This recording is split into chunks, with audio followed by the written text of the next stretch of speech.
बिस्मिल्लाहिर्रहमानिर्रहीम। बुड्ढा खेती बाड़ी करने के बाद कुछ देर आराम की गर्ज से दरख्त के नीचे जूं ही बैठा तो उसकी नजर एक बरहना औरत की लाश पर पड़ी। तब उसने फौरन इत्तला नजदीकी पुलिस स्टेशन में दी, मगर उसका कातिल पकड़ना मुश्किल हो गया। बूढ़े ने सबको उस वक्त हैरान कर दिया जब वो बोला, हम इस लड़की की लाश के साथ ऊंटनी को बांधकर मुजरिम को मालूम कर सकते हैं। यूं पुलिस ने बुढ़े को पागल समझा, मगर बुढ़े ने सिर्फ एक रात का वक्त मांगा और अगली सुबह पुलिस वालों के भी पांव तले से जमीन निकल गई। ये देख कर के जैसे ही उसने खेतों में कदम रखा तो दूर दूर तक फैली हरियाली देखकर उसका दिल बाग बाग हो गया। इस बार उसकी फसल बहुत अच्छी हुई थी। उसने मेहनत भी बहुत की थी। वो 70 की दहाई में पहुंच गया था।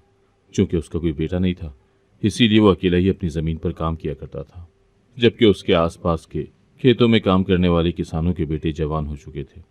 लिहाजा वो बाप के साथ शाना बशाना काम करवाते। वो सारा दिन कोल्हू के बैल की तरह जुता रहता और मेहनत से दरेग न करता।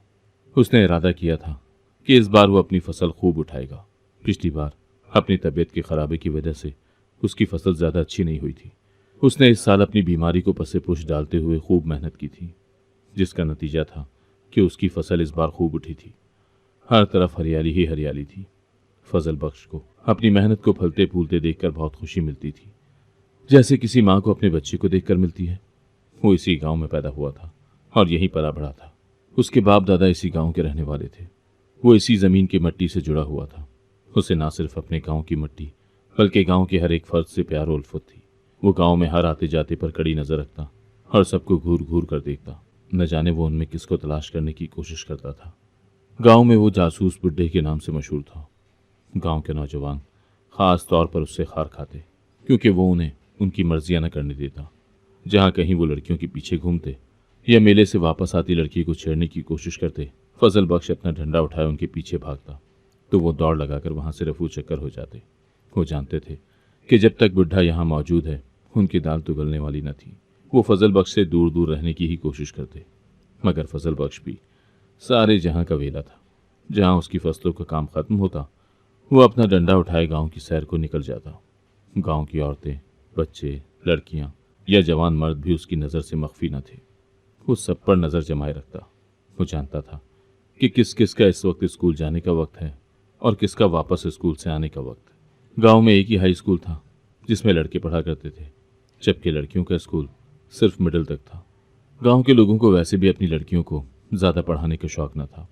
मिडिल के बाद लड़कियां घर बैठ जाती या उनकी शादियां कर दी जाती, जबकि लड़के शहर कॉलेजों में पढ़ने के लिए चले जाते। फजल बख्श बच्चे को देखते ही बता देता कि कौन सा बच्चा कितना ज़हीन था और कौन कॉलेज तक जाकर अपने माँ बाप का नाम रोशन करने वाला था, जबकि कौन बड़ा होकर आवारा और निकम्मा बनने वाला था। वो हमेशा कहा करता कि बच्चों के पूत पालने में ही नजर आ जाते हैं। वो गांव का एक समझदार बुजुर्ग समझा जाता था, जिसने अपने बाल धूप में सफ़ेद न किए थे। भले नौजवान और बच्चे उससे चिढ़ा करते, क्योंकि वो अक्सर खेलते हुए बच्चों को भी भगा दिया करता, मगर गांव के मर्द उससे मशवरा करने ज़रूर आते। वो मेहनती होने के साथ साथ अच्छा दिल भी रखता था और दूसरों की मदद करने से दरेग भी ना करता। जब भी किसी को कोई मुश्किल पड़ती, वो एक चक्कर फजल बख्श के घर का ज़रूर लगाता। वो चाहे माली मदद हो या जिस्मानी, वो हमेशा मदद करने के लिए तैयार रहा करता।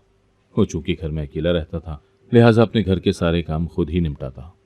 रोटी बनाने से लेकर हांडी तक उसको हर काम में महारत हासिल हो चुकी थी।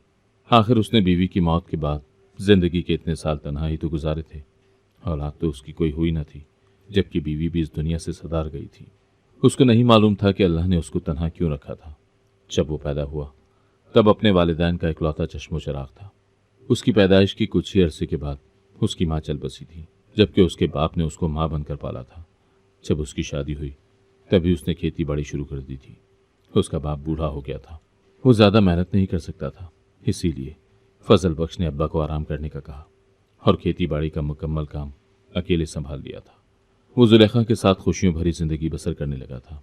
उसकी बीवी जुलेखा उसकी चचाजाद थी। जुलेखा की कोई औलाद ना हो सकी थी। गांव वालों और रिश्तेदारों ने बड़ा जोर लगाया था कि वो दूसरी शादी कर ले, लेकिन उसका दिल ना माना। जुलेखा ने हर मुश्किल और सख्त हालात में उसका पूरा साथ दिया था। औलाद के खातिर वो उस पर सौतन ले आता, ये फजल बख्श को गवारा न था। फजल बख्श ने दूसरे गांव से एक यतीम बच्चे को गोद ले लिया था और उसे लाकर जुलेखा की गोद में डाल दिया था। वो चाहता था कि कम से कम लोगों का मुंह तो बंद हो। बच्चा पाकर जुलेखा की तो जैसे जिंदगी ही बदल गई थी।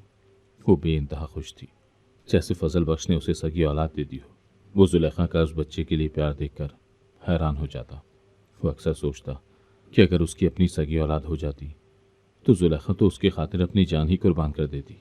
जुलेखा ने उस लैपालक का नाम मुराद रखा था, क्योंकि उसी की वजह से उसकी औलाद पाने की मुराद पूरी हुई थी।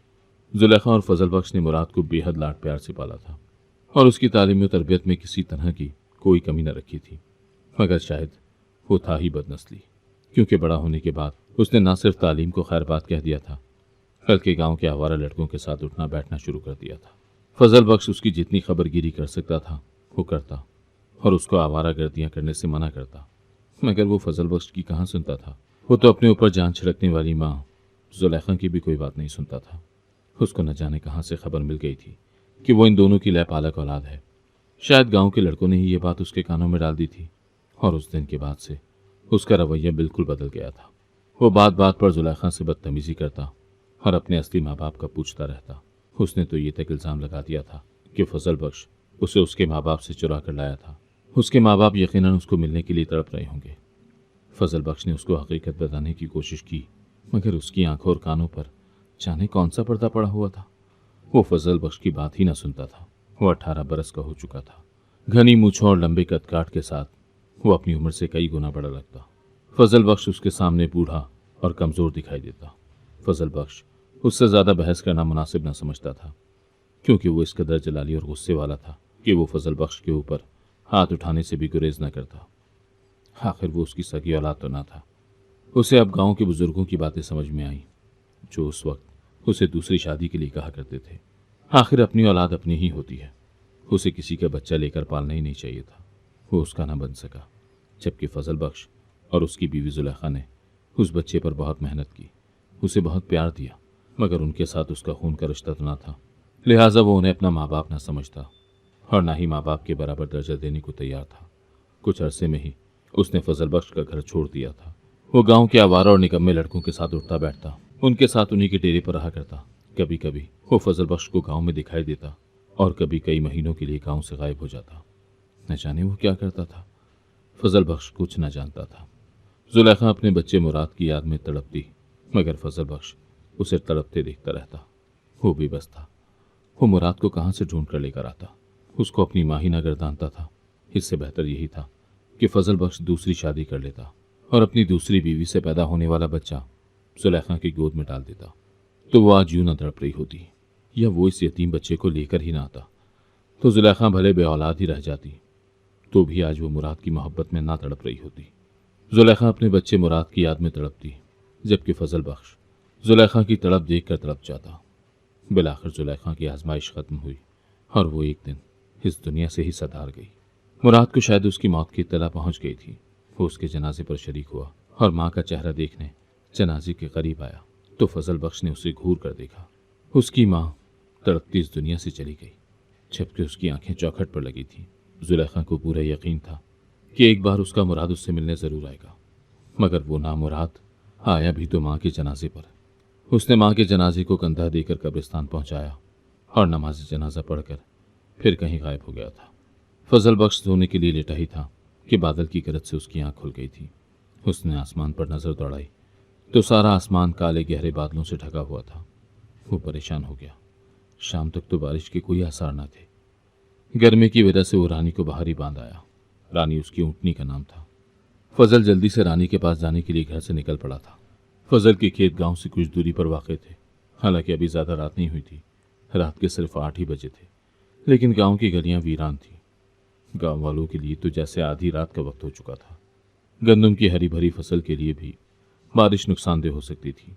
ऊँटनी को देखने के बाद उसका इरादा अपनी फसलों पर जाने का था। फजल बख्श को अपनी ऊँटनी रानी से बड़ी मोहब्बत थी। उसने एक बच्चे की तरह रानी की परवरिश की थी। कई साल पहले जब फजल जवान था, कुछ खाना बदोश गांव के बाहर क़याम पजीर हुए थे। उनके पास बहुत से ऊँट, घोड़े और दूसरे जानवर थे। खाना बदोश यहाँ से जाते हुए एक ऊँट का बच्चा यहीं छोड़ गए थे, क्योंकि वो बच्चा बीमार था और चल फिर नहीं सकता था। फजलू ने खेतों से आते हुए उस बच्चे को देखा तो उसका दिल पसीज गया। वो उसे उठाकर घर ले आया। बच्चे की हालत से अंदाज़ा होता था कि वो जल्द ही मर जाएगा। फजलू ने बच्ची को बचाने की हर मुमकिन कोशिश की थी। वो उसको अपने हाथों से थोड़ा थोड़ा करके अपनी भैंस भूरी का दूध पिलाता रहा और दिन रात उसकी देखभाल करता। फजल की तवज्जो और मोहब्बत से कुछ दिनों में ही ऊँट का बच्चा भला चंगा हो गया। फजलू ने उसका नाम रानी रख दिया। फजलू का लेपालक बेटा मुराद सारा दिन ऊँट के बच्चे की सवारी करता और उसके साथ खेलता रहता। जल्द ही ऊँटनी जवान हो गई थी। रानी बड़ी समझदार ऊँटनी थी। वो फजलू और मुराद दोनों से बहुत मोहब्बत करती थी। उनके अलावा ना वो किसी के हाथ से कुछ खाती थी और ना ही उसके साथ कहीं जाती। जब कभी मुराद आता तो रानी मुराद को देखकर भागकर उसके पास चली जाती। मगर जब से जुलेखा का इंतकाल हुआ था तब से मुराद मुड़कर वापस ही ना आया था। शायद अब तो रानी भी उसको भूल ही गई हो। रानी जवान हुई तो घर का सहन छोटा पड़ गया। जुलेखा ने फजलू को मशवरा दिया कि रानी को फरोख्त कर देना चाहिए, लेकिन फजल का दिल ना माना। उसने खेतों के साथ रानी के लिए एक जगह बना दी और रानी को वहीं मुंतकिल कर दिया। फजलू सारा दिन खेतों पर काम करता रहता और रानी उसके आसपास घूमती रहती। आज भी वो रानी को खुले आसमान तले बांध आया था, क्योंकि आज काफ़ी गर्मी थी। उसने बाड़े में रानी के लिए घास फूस की एक छत बना रखी थी। उसने सोचा था कि रानी को छत के नीचे बांधकर वो जल्दी वापस आ जाएगा। वो तेजी से खेतों की तरफ चलने लगा। अचानक खेतों की तरफ नूरी को जाते देखकर फजल बख्श एकदम ही छिटक गया था। नूरी भी उसे अपने सामने देखकर घबरा गई थी। नूरी करमदीन की सबसे छोटी बेटी थी, जो कि इसी गांव में रहता था। तू यहाँ क्या कर रही है इतनी रात को? फजल दीन ने हैरत से पूछा। वो चाचा, मेरी बकरी नहीं मिल रही, उसी को ढूंढ रही हूँ, नूरी ने कहा। तो फजलू की पेशानी पर बल पड़ गए। जल्दी घर जा, मौसम खराब है, तेरा इस वक्त बाहर फिरना ठीक नहीं है। मैं देखता हूँ तेरी बकरी को।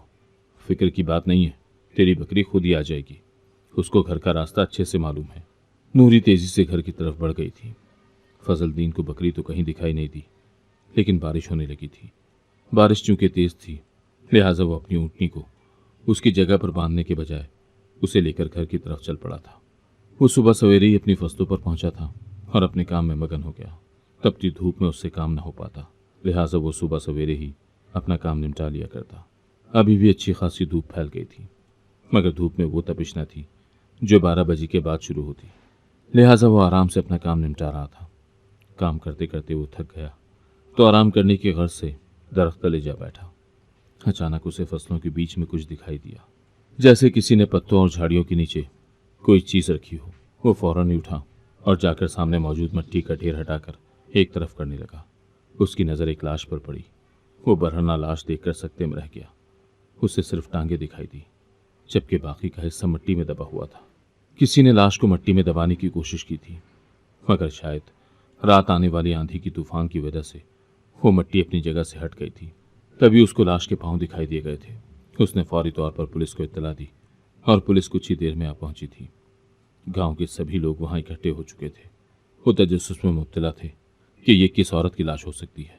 पुलिस ने आकर मिट्टी खोदकर लाश को पूरी तरह बाहर निकाला और उसके ऊपर कपड़ा डाल दिया। उसका चेहरा बुरी तरह से मस्क हो चुका था। वो पहचान में नहीं आ रही थी।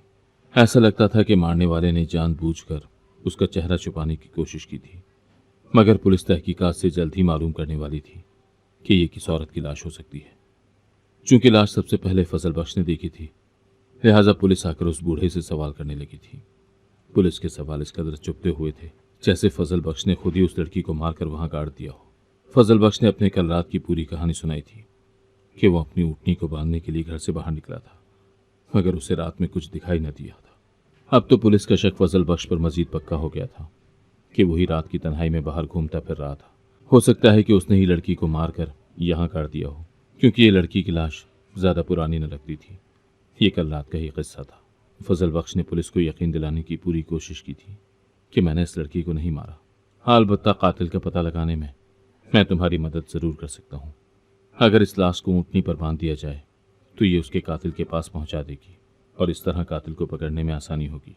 उस बूढ़े की बात सुनकर सभी सकते में रह गए थे, जबकि पुलिस ने उसे पागल समझा और उसकी बात पर यकीन न किया।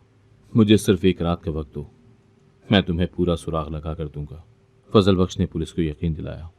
तो उन्होंने सोचा कि क्यों ना हम इस बूढ़े पर एतबार कर ही लें। अगर ये इतनी यकीन और वसूख से कह रहा है तो ज़रूर ये इस मामले में कुछ न कुछ तो हमारी मदद करेगा ही। वैसे भी एक अनजानी औरत की लाश जिसकी रिपोर्ट भी दर्ज नहीं करवाई गई थी, उसके कातिल का सुराग लगाना किस कदर मुश्किल था, उन्हें कितना मेहनत करनी पड़ती, तब भी वो असल मुजरिम तक ना पहुंच पाते। तो बेहतर यही है कि इस बुढ़े को एक रात का वक्त दे दिया जाए। गांव के सभी लोग उस बुढ़े की समझदारी से पहले ही आ गए थे। वो पूरे गांव के हर एक बच्चे बड़े सभी को जानता था और सब पर नजर रखता था। वो गांव के चप्पे चप्पे से वाकिफ था और हर एक कोने में घूमता फिरता। कोई ये न जानता था कि गांव में वो अपने लेपालक बेटे मुराद को ढूंढने की गर्ज से निकला करता था। उसे मालूम था कि मुराद का कौन कौन सा ठिकाना है और वो कहाँ कहाँ पर आकर बैठता है। वो सिर्फ उसको एक नज़र देखने के खातिर घर से चला आता। जुलेखा मुराद से किस कदर प्यार करती थी, उसका प्यार तो सारा गांव जानता था, मगर फजल बख्श दिले दिल में उसे कितना प्यार करता था, ये सिर्फ वही जानता था। ख़ास तौर पर जुलेखा की मौत के बाद एक मुराद ही तो था जिससे उसका खून का ना सही पर रिश्ता तो था। वो मुराद की एक झलक देख लेता तो उसे सुकून मिल जाता। आखिर उसने मुराद को पैदाइश के फौरन बाद ही गोद ले लिया था और छोटा सा मुराद उसके सामने ही पला बड़ा था। बड़े होकर उसने बाप का रुतबा और मान ना दिया था, मगर फजल बख्श के दिल में तो उसके लिए बेटे की सी अहमियत मौजूद थी। लिहाजा वो मुराद का पीछा करते करते हर उस जगह तक पहुंच जाता जहां मुराद हुआ करता और उसकी एक झलक देखते ही वापस पलट आता। अगली रात उसी वक्त तकरीबन 8 बजे औरत की लाश को ऊँटनी के ऊपर बांध दिया गया। सभी लोग हैरानी से मंजर देख रहे थे। फजल बख्श ऊँटनी को लेकर चल दिया। पुलिस के सिपाही और गांव के लोग सभी फजल बख्श के साथ चल दिए थे। उसने ऊँटनी को गांव की एक मखसूस जगह पर ले जाकर छोड़ दिया। ऊँटनी फौरन भागी और भागकर सामने वाले डेरे पर चली गई। पुलिस भी ऊँटनी के पीछे भागी और वहां मौजूद 2 नौजवानों को गिरेबान से पकड़कर बाहर ले आई। वो दोनों हैरान परेशान वहां मौजूद पुलिस और लोगों को देख रहे थे। ऊँटनी पर बंधी लाश देखकर उनके औसान खता हो गए और उन्होंने वहां से भागने की कोशिश की थी, मगर पुलिस ने उन्हें भागने का मौका दिए बगैर पकड़ लिया। पुलिस ने डेरे की तलाशी ली और ये देखकर उनके पैरों तले से जमीन निकल गई कि वो दोनों ही इस लड़की के कातिल थे, क्योंकि डेरे पर कुछ ऐसे सबूत मौजूद थे जिन्हें छुपाने की कोशिश की गई थी। पुलिस ने जल्द ही आले कत्ल और खून से लथपथ कपड़े बरामद कर लिए थे। गांव वाले ये देखकर हैरान थे कि उनमें से एक नौजवान फजल बख्श का लेपालक बेटा मुराद था। पुलिस ने दोनों जवानों को गिरफ्तार कर लिया। रात की बारिश में फजल दीन जो ही अपनी ऊँटनी को दूसरी जगह बांधने के लिए निकला, ऊँटनी उसकी गिरफ्त से निकलकर एक जानिब दौड़ पड़ी। फजल दीन हैरान था। वो उसे आवाजें देता उसके पीछे भागा था। ऊँटनी गांव में बने डेरे की तरफ भागी। फजल दीन वहां पहुंचा तो उसने ऊँटनी को मुराद के पास खड़े पाया। यकीनन वो मुराद को डेरे की तरफ जाता देख चुकी थी और उसी के पीछे चली आई थी। फजल दीन दूर से खड़ा ऊँटनी और मुराद को देखता रहा, मगर उसकी नजरों से ये मख्फी न रहा था कि नूरी पहले ही डेरे में मौजूद थी।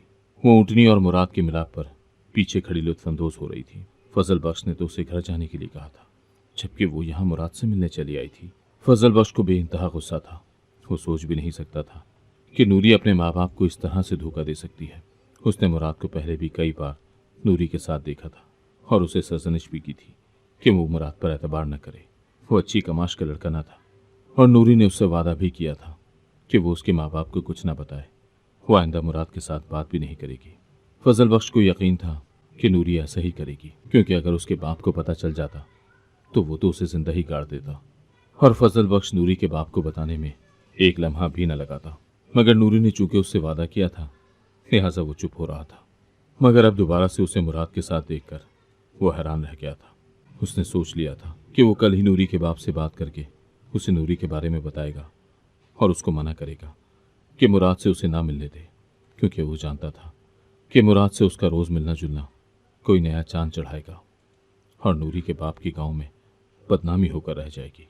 फजल बख्श की ऊँटनी कुछ ही देर में वापस लौट आई तो वो ऊँटनी की रस्सी पकड़े अपने घर की जानिब चल पड़ा। वो सोचो विचार में मुब्तला था कि मुराद का नूरी के साथ रात को इस तरह मिलना किसी तौर मुनासिब न था। फजल बख्श ने इसीलिए अगली रात का वक्त मुंतखब किया था, क्योंकि वो जानता था कि मुराद बेशक दिन जहां मर्जी गुजारे मगर रात को वो इस डेरे पर ही आएगा। और ऊँटनी भी चूंकि रात के वक्त ही डेरे पर गई थी लिहाजा उसको भी अंधेरे में रास्ता पहचानने में आसानी रहेगी। पुलिस ने जल्द ही मुराद और उसके साथी से उगलवा लिया कि उन्होंने ये कत्ल क्यों और कैसे किया। वो लाश नूरी की ही थी। फजल बख्श पहचान गया था कि वो नूरी के अलावा कोई हो ही नहीं सकती, मगर वो खामोश रहा, क्योंकि वो नहीं चाहता था कि गांव में नूरी के बाप की बदनामी हो। और नूरी के बाप ने भी गांव वालों के सामने नूरी की गुमशुदगी का कोई जिक्र नहीं किया था। शायद वो अपनी बदनामी से डरता था। इसीलिए फजल बख्श ने सोचा था कि जब तक इस राज पर पर्दा पड़ा रहे अच्छा है, लेकिन इस बात का मजीद छुपाना अब मुश्किल था। पुलिस को यकीन था कि ये मरी हुई लड़की इसी गांव की थी। जल्द ही वो पता लगा लेते कि ये लड़की नूरी है। इसीलिए उसने अपनी ऊँटनी की मदद से अपने लयपालक बेटी को गिरफ्तार करवा दिया था। उसका दिल दुख से भरा हुआ था। एक तरफ उसे नूरी भी प्यारी थी क्योंकि वो उसके दोस्त की बेटी थी और उसने हमेशा उसे अपनी बेटी की तरह ही समझा था। दूसरी तरफ उसका लयपालक बेटा मुराद था, जिसने उसे तो कोई हैसियत न दी थी, मगर वो उसे अपनी सगी बेटी की तरह चाहता था। मगर बेटी के खातिर वो नूरी के साथ नाइंसाफी तो नहीं कर सकता था। उसने वही किया जो सही था। उन्होंने नूरी को मार डाला था। मुराद ने अपना बयान रिकॉर्ड करवा दिया था कि नूरी मुराद से मोहब्बत करती थी और वो अक्सर मुराद के दोस्त के डेरे पर मुराद से मिलने आया करती थी। उस दिन भी नूरी मुराद से मिलने आई थी, मगर तूफानी बारिश की वजह से वो जल्दी घर वापस नहीं जा सकी थी और डेरे पर ही रुक गई थी। मुराद का नूरी को मारने का कोई इरादा न था, मगर कुछ देर में उसका दोस्त वहां पहुंचा, जो अपने साथ शराब की बोतल भी ले आया था। नूरी को देखकर उसकी नीयत खराब हो गई थी। मुराद भी शराब पीकर बहक गया था और उन्होंने नूरी को ज्यादती का निशाना बना डाला। नूरी बेहोश हो गई। नशा उतरा तो नहीं, लेकिन इस फिक्र ने घेर लिया था कि नूरी जाकर गांव में सबको बता देगी तो गांव वाले उन दोनों के साथ क्या सलूक करेंगे, उनकी बदनामी होगी। मुराद के दोस्त ने मशवरा दिया था कि नूरी को मार देना चाहिए, वरना वो नहीं बचेंगे। मुराद को भी यही ठीक लगा था। उसने नूरी को सिर्फ इस खौफ के तहत मार डाला कि कहीं वो पकड़ में ना आ जाए। अगर गांव वालों को ये पता चलता कि उन्होंने नूरी को इज्तिमाई ज्यादती का निशाना बना डाला तो वो उनको पत्थर मार मार कर हलाक कर देते। अपनी जान बचाने के लिए उन्हें नूरी को मारना पड़ा था। गांव वाले फजल बख्श की समझदारी के कायल हो गए थे, जबकि अंदरूनी बात कोई भी ना जानता था। वो यही समझे थे कि ये बुढ़ा और इसकी ऊँटनी के पास करामत मौजूद है। वो फजल बख्श को मजीद अहमियत देने लगे, जबकि गांव के लड़के खौफजदा थे। अब वो कोई भी जुर्म या शरारत करने से बाज रहते, मगर न ये बुढ़ा उन्हें भी कहीं पुलिस से गिरफ्तार न करवा दे। फजल बख्श बेहद उदास रहा करता। वो नहीं जानता था कि मुराद इस कदर नामुराद निकलेगा कि वो एक लड़की की जान ही ले लेगा। न जाने उसकी और जुलेखा की तरबियत में कहाँ कमी रह गई थी जो उसे ये दिन देखना पड़ा था। शायद उनको उसकी ठीक तरह से परवरिश और तरबियत करनी ही ना आई थी, तभी वो बिगड़ गया था और एक कातिल बन गया था। अल्लाह ने इसीलिए उसको अपनी औलाद न दी थी। न जाने उसकी औलाद क्या गुल खिलाती, जबकि वो मुराद को गोद लेने के फैसले पर हमेशा पछताता था, जबकि अब मजीद पछता रहा था। शायद अगर वो यतीम की सी जिंदगी गुजारता तो इतना आवारा और कातिल न बनता।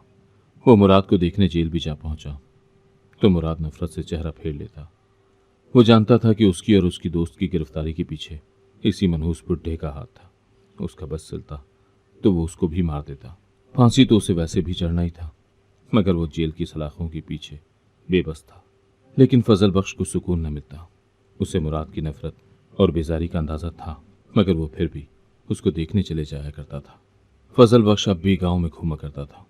ताहम अबू जानता था कि मुराद उसको कहीं दिखाई न देगा, मगर अब उसने ठान लिया था कि वो गांव में किसी और लड़के को कोई जुर्म न करने देगा और सब पर कड़ी नजर रखेगा। न किसी लड़की को किसी नौजवान की मोहब्बत में मुब्तला होने देगा, क्योंकि इसका अंजाम तबाही और बर्बादी के सिवा कुछ न था। अगर आपको आज की कहानी पसंद आई है तो वीडियो को जरूर लाइक कीजिएगा और अपने दोस्तों के साथ भी शेयर कीजिएगा। और हाँ, अगर आपने अभी तक हमारा चैनल सब्सक्राइब नहीं किया तो जरूर सब्सक्राइब करें। मिलते हैं कल एक नई और दिलचस्प कहानी के साथ। अल्लाह हाफिज।